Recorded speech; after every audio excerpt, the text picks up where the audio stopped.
जय श्री कृष्ण, जय श्री कृष्ण, जय श्री कृष्ण हरे, जय श्री कृष्ण, जय श्री कृष्ण, जय श्री कृष्ण।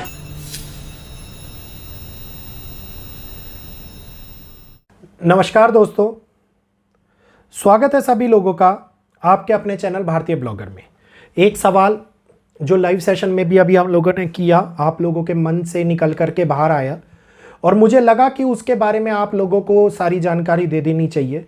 क्या हम लोग इतने बड़े संकट के अंदर गिरने वाले हैं जिसके अंदर कोरोना से भी बदतर हालात उत्पन्न हो जाएंगे? मृत्यु दर असीम तौर के ऊपर चरम पर होगी। लोग जगह जगह के ऊपर मरते हुए नजर आएंगे, लाशें रोड के किनारे पड़ी हुई होंगी। एक बहुत खतरनाक समय फिर से महामारी के रूप में निकल करके हमारे सामने आ रहा है। यही बात, यही प्रश्न मन के अंदर बार बार अत्यंत और गंभीर चिंता लेता हुआ दिखाई दे रहा है। बहुत सारे लोगों ने पूछा कि 2026 के अंदर क्या ऐसा होने वाला है? क्या हकीकत में शुरुआत हो चुकी है उस कालखंड की जिस कालखंड के अंदर कोरोना से बदतर हालात हमारे सामने दिखाई देने वाले हैं? असीम तौर के ऊपर जनसंख्या मरती हुई नजर आती दिखाई देगी। भारतवर्ष की जनसंख्या आधी हो जाएगी। इस प्रकार की प्रस्ताव हमारे सामने निकल करके जो आए, उन्होंने मुझे भी बहुत बड़ी शंका और बहुत बड़ी टेंशन में डाल दिया। तो आज पूरी बातें ग्रहों के विश्लेषण के माध्यम से भारत की कुंडली के अनुसार समय की उत्पत्ति क्या हो रही है, इसके बारे में मैं आप लोगों के सामने विश्लेषण लेकर के आया हूं। ध्यानपूर्वक सुनिएगा, समझिएगा। वीडियो अत्यंत महत्वपूर्ण है। बहुत सारे प्रश्नों के जवाब इस वीडियो के माध्यम से आप लोगों को मिल जाएंगे। तो जल्दी से राइट साइड में दिख रहा है ये सब्सक्राइब का बटन दबा लीजिए, बेल आइकन को ऑल पर कर लीजिए, वीडियो को लाइक करते हुए आगे शेयर कीजिए और हाइप का बटन दबाइए ताकि अन्य लोगों तक भी ये वीडियो पहुंच पाए और मन में उठने वाले प्रश्नों के जवाब उनको इस वीडियो के माध्यम से मिल जाए। कोरोना काल 2019 का समय षटग्रही युति का निर्माण बना था और षटग्रही युति के निर्माण के बाद में एक बहुत बड़ी महामारी को हम लोगों ने पूरे विश्व के अंदर गुजरते हुए देखा। जगह जगह के ऊपर एम्बुलेंस घूम रही थी, जगह जगह के ऊपर मृत्यु दर बढ़ रही थी, लेकिन वो भी मृत्यु दर इतनी बड़ी नहीं थी कि जिसने पृथ्वी के ऊपर, जिस प्रकार से लोग बोल रहे थे कि पृथ्वी के ऊपर जनसंख्या को आधा कर दे, इतना बड़ा कोहराम हम लोगों ने मचते हुए नहीं देखा। वहीं से ही ग्रहों का एक विचित्र योग शुरू हुआ जिसको प्राकृतिक युग परिवर्तन का नाम हम लोगों ने दिया था। मैंने दिया था बेसिकली ये नाम। उसके बाद में होने वाले बदलाव 29 मार्च 2025 की तिथि के ऊपर हम लोगों को देखने को मिले, जिसमें शनि मीन राशि के अंदर थे, षटग्रही युति बड़ी थी। वैसे तो षटग्रही के अलावा अगर हम मेदिनी की बात करते हैं तो नेपच्यून भी बदलाव कर चुके थे और शनि के साथ थे। तो एक बहुत ही महत्वपूर्ण कालखंड का निर्माण हुआ था और इस कालखंड ने हम लोगों को यह दिखाया कि आगे आने वाले टाइम के अंदर विशेष खगोलीय परिस्थितियां एक के बाद एक, ग्रहों का राशि परिवर्तन, नक्षत्र परिवर्तन, ऐसा राशि परिवर्तन और ऐसा नक्षत्र परिवर्तन हम लोगों ने देखा जो कभी नहीं हुआ। कई तो 100 सालों के बाद में, कई 200 सालों के बाद में, कई 1000 साल के बाद में इस प्रकार के विचित्र योग बनते हुए नजर आते दिखाई दिए 2025 के अंदर। 2025 में ग्रहों ने अपना काम भी किया। पहलगाम हमला हम लोगों ने देखा। पहलगाम हमले के बाद में हम लोगों ने, आप देखिए कि टेररिस्ट अटैक भी देखे और खास तौर के ऊपर बदलता हुआ समाज भी हम लोगों ने देखा, जिसके अंदर रणनीति बदली, राजनीति बदली, समाज बदला। तो इसी के साथ साथ उत्पन्न होने वाली एक धारणा हमारे मन के अंदर घर करती हुई नजर आई, जिसमें हम लोगों ने ये सोचा कि 2025, बहुत सारे लोगों ने वीडियोस बना रखे हैं, ट्वीट करे हुए हैं कि 2025 और 2026 के अंदर एक महामारी घर करेगी।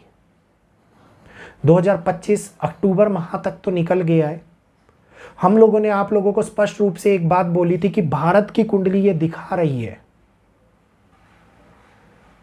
कि राज्यों में आगे आने वाली बीमारियां, महामारी बोलना ठीक नहीं रहेगा, उचित शब्द नहीं रहेगा, राज्यों में आने वाली बीमारियां राज्यों को परेशान कर सकती हैं, लेकिन कोई एक ऐसी बड़ी बीमारी बनती हुई नजर आती नहीं दिखाई दे रही जो महामारी के स्वरूप में भारत के अंदर विशेष मृत्यु दर को बढ़ा दे, लॉकडाउन की परिस्थितियों को ले आए, या फिर अत्यंत संवेदनशील हालात आपके और मेरे जैसे आम लोगों के लिए जनजीवन के अंदर व्यवस्थित कर दे।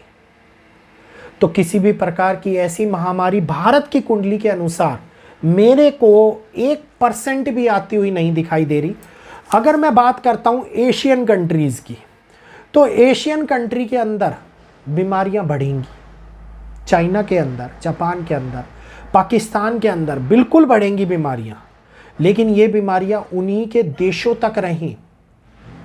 इस प्रकार के प्रबल योग इस टाइम विश्व कुंडली के आधार भी मानते हुए दिखाई दे रहे हैं, क्योंकि अगर विश्व कुंडली को आधार माना जाए तो ये समस्या हम लोगों को छोटे छोटे जगहों के ऊपर बनती हुई नजर आ रही है। और भारत की कुंडली को अगर मैं आधार मानूं तो भारत की कुंडली में ये समस्या केवल राज्यों के अंदर आती हुई दिखाई दे रही है, जिसमें किसी राज्य के अंदर बच्चों के बीमार होने की समस्या अत्यंत बढ़ सकती है।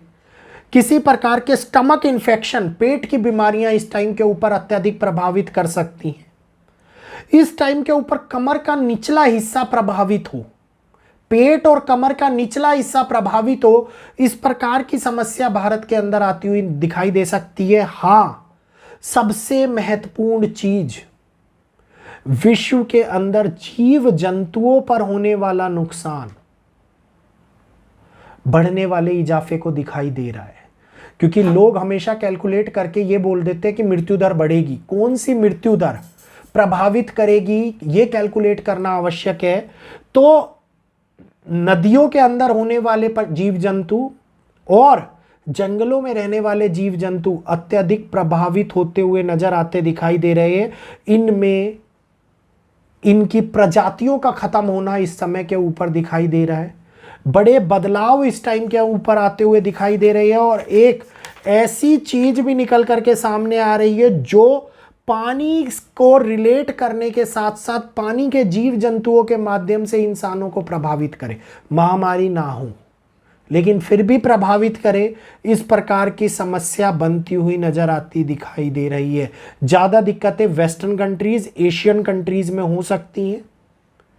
वेस्टर्न और एशियन कंट्रीज इस टाइम के ऊपर थोड़ी सी सक्रियता ज़्यादा है, तो ये घबराने की ज़रूरत नहीं है। 2026 में मार्च तक की कैलकुलेशन मैंने आप लोगों को दे दी, अपकमिंग 6 महीने की। इससे बड़ी प्रिडिक्शन मैं नहीं करूँगा, क्योंकि मैं हवा में बात करने वाला व्यक्ति नहीं हूँ कि मैं आज बोल दूं कि 2027 के अंदर बड़ी महामारी आएगी और कौन याद रखेगा 2027 में क्या होगा।